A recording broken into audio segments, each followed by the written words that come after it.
I'm Karina Benoit. I'm the National Sales Manager for Nordic Naturals. You guys have been selling our fish oils for a couple years now. And I'm more than happy to introduce to you a man of such notoriety that has some amazing research going on with regard to fish oils, essential fatty acids. That's Dr. Joseph Maroon. Just to give you a little background on Dr. Maroon, he is the board-certified neurosurgeon at the University of Pittsburgh Medical Center. He is also a professor there at the University of Pittsburgh School of Medicine, in addition to being the team physician for the Pittsburgh Steelers. So maybe there's a reason they're doing so well, huh?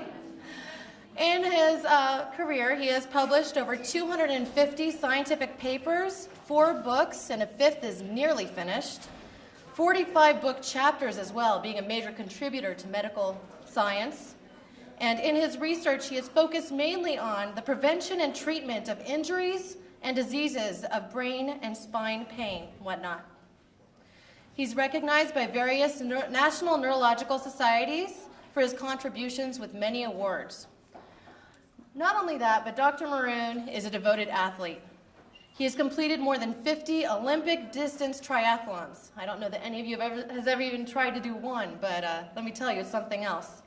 He's also done 5 Ironman triathlons, which is even more rigorous, including a 2.4-mile swim, a 112-mile bike ride, and a 26.2-mile run, back-to-back.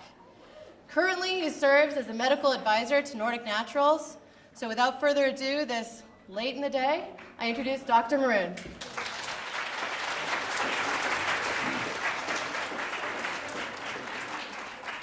Thank you very much, Karina. She mentioned the triathlon experience. That's really the reason I'm here speaking in a way today. When I first started doing Ironman distance triathlons, I was 6'5" and 250 pounds. And because of the multiple injuries, how many people here regularly do something physically fit aerobically? So a high percentage. In training for distance races, one of the things that does occur is that there are multiple overuse injuries. And I'll get into this later, but the reason I'm here talking about fish oil is because I needed something as an anti-inflammatory to help me with the various joint problems that I had over the years, and started using it in my practice, and subsequently we'll discuss in some detail with you my experience and insight into that. But I think it's the end of the day. You guys have been sitting here since what time? 4:30? 8 a.m. And the last thing you want to hear about is a talk on fish oil. But there's something else that I've been very interested in my life. I've been very active, very busy. I do 350 surgical cases a year, as well as the other things that you mentioned. And one of the most difficult things for me has been finding some way to attain balance in my life. And I'm going to talk to you about 3 things today. I'm going to talk to you about balance and also give you a formula that's guaranteed to enable you to attain a balanced life if you follow it. I'm going to tell you the 3 most important things in life from the perspective of one who has struggled with an awful lot of problems. And I'm also going to tell you about the role of inflammation in the diseases that affect in every one of you or your families in some way: cancer, heart disease, stroke, arthritis, Alzheimer's, Parkinson's disease. And then tell you how essential fatty acids input into those particular problems. So, in terms of a balanced life, it's very important to look at your successes and also your failures. And very quickly, I'm going to show you a few of my successes. And I'm fairly proud of some of the things that I've done. We, at the University of Pittsburgh, were one of the first to introduce percutaneous techniques for treating lumbar disc herniations. We have the largest series of tumors of the orbit in the world that we've operated upon and removed. Dealing with the Steelers is a great thrill for me. I've been doing this for 20 years in terms of sports medicine. Go Chargers, go Patriots, huh? And coming out of that, out of the experience in sports medicine has been a neuropsychological program that we've developed that now is a test to determine when an athlete can return to any contact sport following a concussion. This program is now used by the NFL, NHL, and over 1,000 colleges and high schools in the country. Nike Bauer has just taken this over and is marketing it to over 1 million hockey players in Canada. So that players will be baselined in terms of their neurocognitive ability. If there's a concussion, they're retested to determine when they might go back to play. I've had the good fortune to be able to operate on many NFL athletes, Mike Alstott, Jerry Azuma, Jerry Brown from the Browns, and Greg Norman, and other athletes that I've had the opportunity to diagnose and treat, and participating in. This is the start of the Canadian Ironman swim, and I'm right in the middle of the whitewater. Kind of an awesome experience to swim 2.4 miles and then bike 112 and run 26. And got to know this fellow while, and this is just a 1-minute capsule summary of successes. But Abraham Lincoln had a great thing to say. He said, "Men are greedy to publish the successes of their efforts, but meanly shy as to publishing the failures. Men are ruined by this one-sided practice of concealment of plunders and failures." Well, I've had my own share of plunders and failures. This kind of depicts another side of my life, the train wreck side, the problems with marriages that have come from overcommitment to certain areas. I lost a son who was 21 years old from a train wreck, a car accident, and many other problems that juxtapose against the successes that I'm proud of. And I've had to struggle. This is, on one day I was leading a team and doing miracle surgery in Pittsburgh. And right after this, my father died, my wife left, and I quit neurosurgery, all in the same week. All in the same week. And my father had a truck stop down in West Virginia, and no will, an awful lot of debt.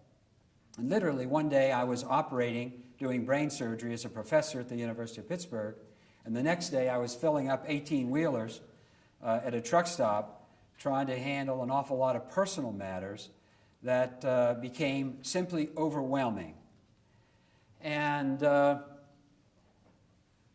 Jack Welch had a great saying. He said, "See reality as it is, not as you would like or hope it to be." It's a very hard thing to do at times, very hard. And when I was in the time of despondency and depression from all of the personal aspects of my life that had gone amiss rather than positive, I came across, anybody want to guess who this is? Very good, very good. This symbolizes the myth of Icarus. Icarus was the son of Daedalus, who was a Greek architect who was imprisoned on the island of Crete. And they were imprisoned, and they were in a labyrinthine prison with no roof. And the Minotaur, the half bull, half man-eating Minotaur, was in one of these labyrinths. And Daedalus, the great constructionist, made wings made of wax and feathers. But before he applied them to his son Icarus, he said, "I want you to be very careful, because once you attain flight, once you get into the air and soar like the birds, you may experience the hubris of flight and feel that you're invincible. So be careful not to fly too high, lest you go too near the sun and the wax be melted, nor fly too low, where the waves and the water of the waves overload your wings and pull you into the sea." This is the first myth that I've encountered relative to attaining balance in one's life. Neither soar too high nor go too low with your failures. To try to hit the mean between extremes, as Aristotle said. Well, this kind of gets me into the subject of homeostasis. The internal environment of a living organism must remain fairly constant despite changes in its external environment to lead a free and independent life. Somewhat intuitive. And Walter Cannon called this coordinating physiological processes, this steady state, homeostasis, which is what we want to attain in our bodies, our kidneys, our livers, everything needs to function well. But also, we need to attain the same balance in our emotional lives. I won't ask for a raise of hands, but I want you to think how many of you have experienced at some time of your life a degree of depression or sadness or down periods in which you felt how are you going to get out of this? Or anger at someone who hurt you or displeased you. Well, we've been evolving over the last 3 to 4 million years from our ancestors, the chimpanzee, and we have essentially 3 brains inside our cranium. We have the reptilian brain, which is the primitive brain, the intermediate or limbic system, and then the neocortex, which is relatively recently evolved. The limbic system is our emotional brain. This is the repository of everything that's happened to you on an emotional basis over your entire lifetime. And it's phylogenetically hundreds and thousands and millions of years old. The neocortex is only evolved within the last 300,000 to 500,000 years. And this quote is so very good. Passions overwhelm reason time and time again. The neurocircuitry of emotion worked best for the last 50,000 human generations, not the last 500. And the forces of evolution that have shaped our emotions have done so over the course of 1 million years. Since recorded history, there's little input in our biological templates. Basically, what this is saying is that an academic intelligence, I don't care what your IQ is, this has virtually no connection with people's emotional intelligence. The brightest people that I've known intellectually in medical school and in neurosurgery and other practices can be stunningly poor pilots of their private lives. I think you all can recognize this. So what is emotional intelligence? Emotional intelligence is the ability to recognize yours and others' emotional state, to understand the natural course of an emotion, our ability to reason about our own and others' emotions, and to regulate our own emotions. So when depression, anxiety, fear hit, there's a balance between your neocortex and your limbic system, between your high IQ and your EQ. And it's this balance that we're constantly struggling to maintain. Unhappiness is conflict between our emotional and limbic brains, our inability to process the information in the correct way. The emotional brain directs us towards the experience we seek. The cognitive brain says, wait a minute, is that the best thing we can do? And then, clearly, in my case, and in many times your case, we are most useful to society when a small part of us is overdeveloped than when we're whole people. They're not looking at you for your family life or your physical fitness. They're looking at you in terms of your productivity on your job, whatever that job may be. It's like the labors of Sisyphus at times. You push the rock to the top of the hill, and at the end of the day, it's down on top of you, and you have to push it back up again. And this is a busy slide, but basically, this slide emphasizes that we are what we think. As a man thinketh, so he shall be. Our working through our autonomic nervous system and our immunological system controls who and what we are. So what we think and how we think is what we are. Now, a few years ago, I gave this same talk to 1,000 neurosurgeons. And I titled it From Icarus to Equanimous. And when I was pumping gas in a truck stop as a professor of neurosurgery, I said, something's wrong with this picture. And in a struggle to find out how to get out of that, I came across a book that I received in high school on leadership from the Danforth Society, the American Youth Foundation. Anybody ever hear of that in here? The American Youth Foundation is just that. It's a foundation in St. Louis committed to helping youth find and be the best that they can. And Danforth preached to have a balanced life. And he said, if you have a balanced life, it's 4 square. You have a balance in your work, in your family and social life, in spirituality, and in your physical life. And he said, and I want you to pay attention because I'm going to want you to take a pencil in your hand now. I'm going to want you to do something. And in your booklets there, I want you to draw a square. Now, the purpose of this is to put each line, the length of each line, representative of that activity in your life at the present time. And I'll show you what mine looked like. That was my square when I sat down at that time in my life to draw it. It was a flat EKG. It was work. One line, work. And take a minute and think about it. Draw your square right now. I want you to put it down on paper and look at it.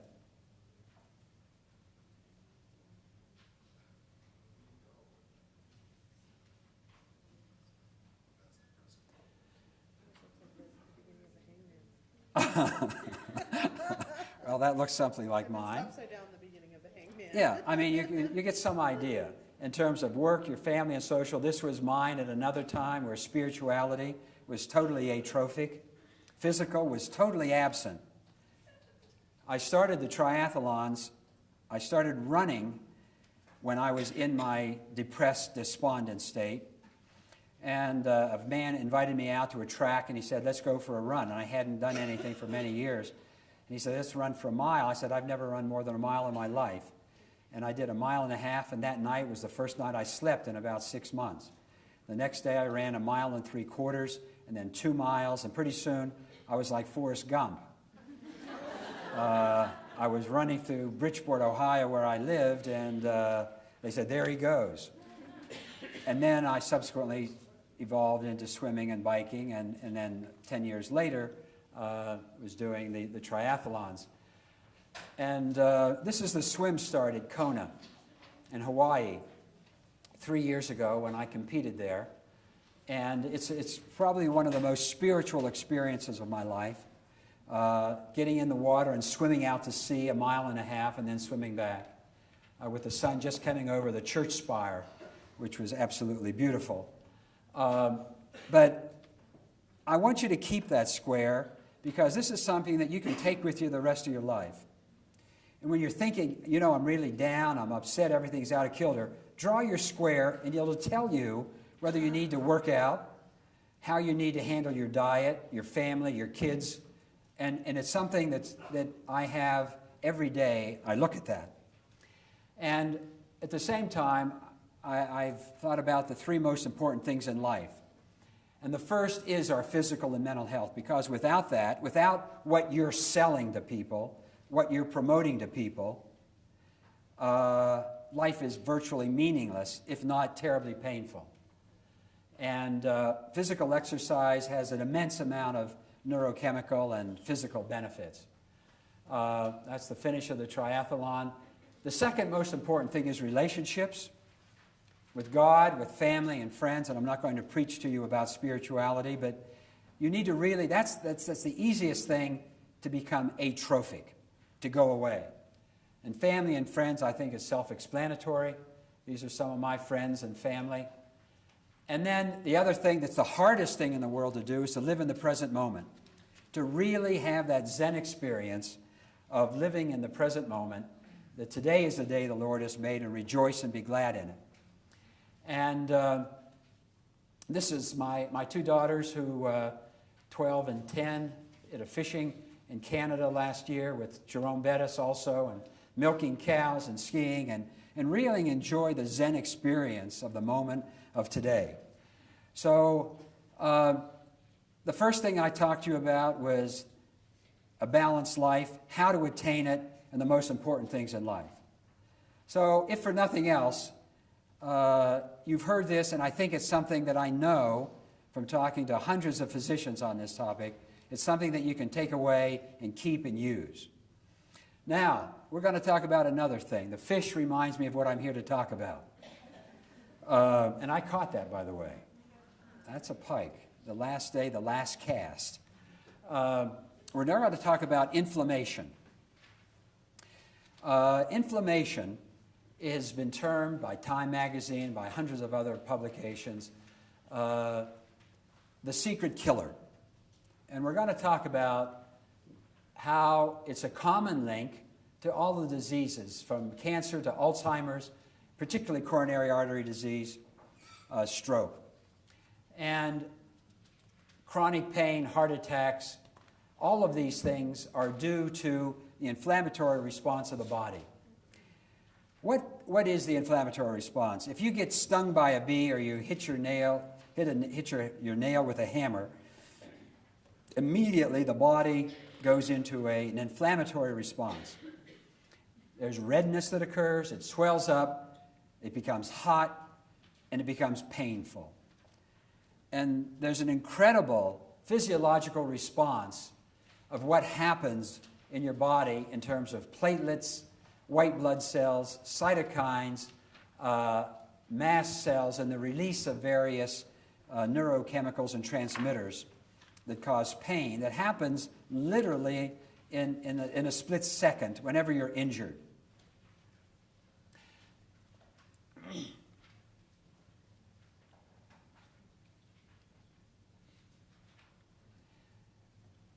Other things that cause inflammation besides trauma are things that everyone here is familiar with: smoking, pollutants, over-exercise when you're not in condition for it, ultraviolet light, radiation. All of these things lead to the release of free radicals, the oxidative stress.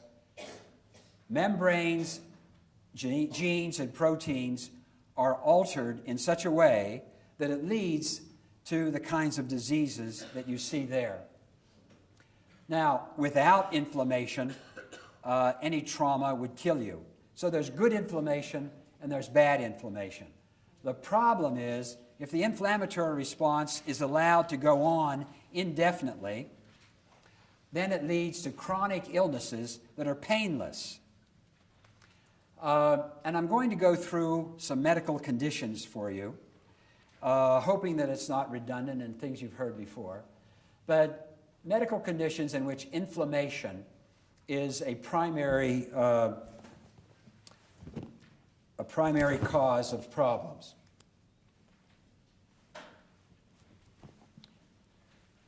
And one of the things that I deal with an awful lot is degenerative disc disease and arthritis in patients that I see with herniated discs and in the spine, in the neck, in the lumbar area. How many patients in this? How many people in this room have had low back pain? How about have neck pain, neck problems? So we're talking about at least 80% of this audience have had problems with their discs or their muscles or their ligaments. And what happens in a herniated disc, for instance, is the nucleus, the discs are like jelly-filled donuts. And the nucleus, which is the jelly, pierces the annulus, or the fibers containing it, and causes an inflammatory reaction of the nerves that supply the disc, and you get intense pain. This is because there are various chemicals released when that occurs, which are, thank you very much. Thanks. Which mediate the pain syndrome. Rheumatoid arthritis. Anybody know anybody who has rheumatoid arthritis? Quite a few. These are the symptoms: inflammatory disease of the joints, fatigue, morning stiffness, tender swollen joints. Osteoarthritis, which is a degenerative condition of the discs. As we get older, our discs desiccate, they dry out, they lose their water content. And in the knees, it's like having no cartilage, bone on bone, in the neck and back, pain in the low back that can be very debilitating. MS.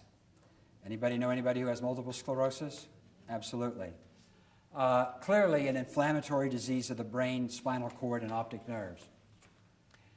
In terms of inflammation and atherosclerosis, what is a heart attack? I think all of you folks know that. When blood flow is blocked in one of the main arteries supplying the heart, there's ischemia or lack of blood flow, there's pain, and there's tissue destruction and death. Well, we know now from experimental and clinical studies that coronary artery disease is a disease of inflammation. And the risk factors, again, smoking, hypertension, obesity, diabetes, hypercholesterolemia, and various infectious agents. The inflammation, if you look at the coronary arteries, you initially begin with the deposition of fat, and then a core of fat, and then the various chemicals occur, or brought in by white blood cells that break down the fat, and then eventually you get plaque rupture and a clot. When that clot blocks the artery, you have a heart attack. And obviously very debilitating, and there are various therapies that are espoused. Aspirin, why is aspirin used? Because it reduces the platelet aggressiveness. The lowering of the cholesterol diet, all of these things reduce the inflammation in the blood vessel. What's a stroke? A stroke is a brain attack. It's a blockage of blood flowing through the major arteries to the brain. Again, it's caused by vascular inflammation. C-reactive protein levels, which are an indicator of inflammation in the body, are elevated, and strokes occur due to blocking of blood vessels. Alzheimer's disease. Anybody know anybody who has Alzheimer's disease here? Terribly, terribly, terribly debilitating, and one of the worst things to watch in a family member or friend. And it's caused by inflammation within the brain and plaque formation, particularly in the frontal and the temporal lobes, that knock out memory. You become demented, you have cognitive impairment. 4 million Americans are affected. The most common cause of dementia of people older than 55, and the prevalence doubles every year beyond age 65. So it's something, it's said that if we all live long enough, we're all going to develop Alzheimer's disease. It shows that this is also a disease of inflammation. Free radicals, and also perhaps related to earlier infections. Can anti-inflammatory drugs halt Parkinson's disease? Do you know what Parkinson's disease is? It's a movement disorder in which there's degeneration of the substantia nigra in the brain that makes dopamine. And initially there's a tremor. It's called the pill rolling tremor, where your hand is like this, and then a shake, and then pretty soon you walk. It's called the marche à petit pas, where your gait is very heavy, your head's bowed, your skin loses its nutritional elements, you become very oily, you become demented, and you die. Very unpleasant. But they're now using anti-inflammatory drugs in the treatment of all of the diseases I previously shown you. Now, anti-inflammatories, pharmacological anti-inflammatories, are very effective. How many people have taken Motrin or ibuprofen, Aleve, Vioxx in the past, Celebrex, Bextra? Yeah, almost everybody's raised their hand to taking one of these pharmacological agents. But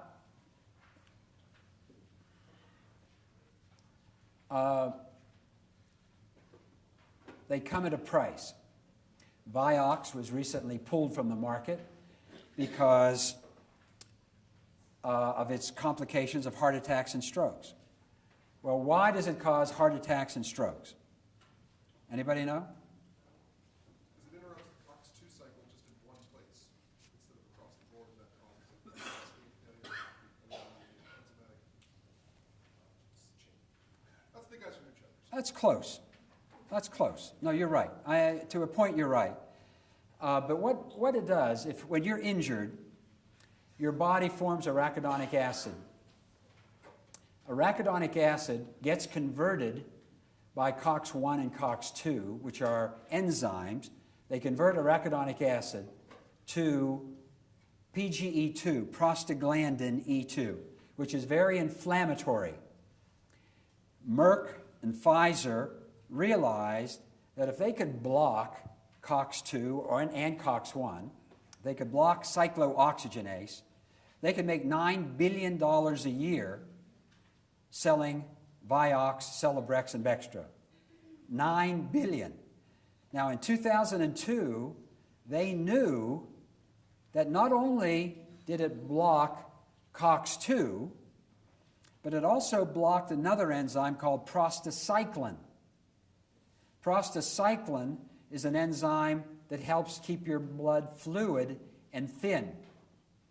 So if you block prostacyclin, what happens to your blood? It gets thicker. And if it gets thicker, you get strokes and heart attacks. So although they were making $9 billion a year on this, it's probably going to cost them $30 billion in suits that are occurring because of not informing the public that this was a potential complication at the time.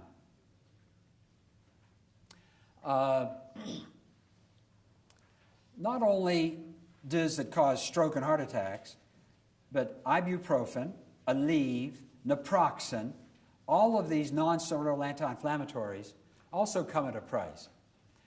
There are approximately 17,000 hospitalizations and 16,000 people die a year from bleeding from those particular non-steroidal agents. Now, this is a complicated slide, but I'm showing it to you. It shows the same thing of the arachidonic acid being converted to PGE2. But in this biochemical pathway, there are other agents that you stock on the shelves of your stores, and I suspect, from what I'm told, you purchase to put on the shelves in your stores. White willow bark, do you have that? Ginger, boswellia, alpha-linolenic acid, flaxseed, turmeric, green tea. All of these work by blocking the pathways that are outlined here, very similar to the same way that pharmacologic agents work, but without the side effects. So you're doing a great service by utilizing these particular agents that I use in my practice. Now, where does fish oil fit in? Well, fish oil or omega-3 fatty acids were really brought to the attention in the early 1960s when two Danish investigators went to Greenland and investigated the diet of the Inuit Eskimos living in Greenland. Have you heard this story? You all know it? And they found that this particular Eskimos had a very low incidence of heart attacks, strokes, and arthritis. And subsequently, over the years, they realized that it was due to the essential fatty acids in the fish oil that was consumed from the seal, the whale, and the other products that they ate. And the key ingredients, of course, are EPA and DHA. And the question often comes up about fish or flax. And flax is certainly an excellent nutrient. I take it every day, but I don't take it to to get my EPA and DHA, because the conversion ratio of flax to EPA and DHA is extremely small compared to what you get in fish oil. And you all know about omega-6s and omega-3s. Is this something that I'm bringing coals to Newcastle on? As you know, omega-6s and omega-3s have to be in balance. They both are needed, but in the Eskimo diet and in the what's the diet I'm thinking of? Neolithic diet. The Neolithic diet. The ratio of omega-6s to omega-3s was perhaps 1 to 1, or perhaps 2 or 3 to 1. What's the ratio in our diet? What? 15 to 20 to 1 in the average American diet. 15 to 20 to 1. So what happens, there's an exceedingly high preponderance of omega-6 fatty acids in our diet. And what happens when you have a preponderance of omega-6 fatty acids? Well, the arachidonic acid pathway is driven to form a tremendous amount of PGE2 or prostaglandin E2, which is extremely inflammatory.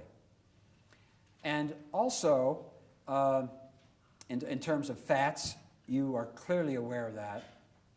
And what we're after, I'm talking about balance in our bodies and balance in our minds. Again, a slide where there's membrane tissue injury, where there's inflammation, these substances all get released. And with EPA and DHA, you have anti-inflammation. So if you have too much omega-6s, it drives this to form all of these through silent inflammation. EPA and DHA drives it to form the anti-inflammatory products. And in our bodies, as well as our mind, we need a balanced state. The omega-3s do all these things on the left.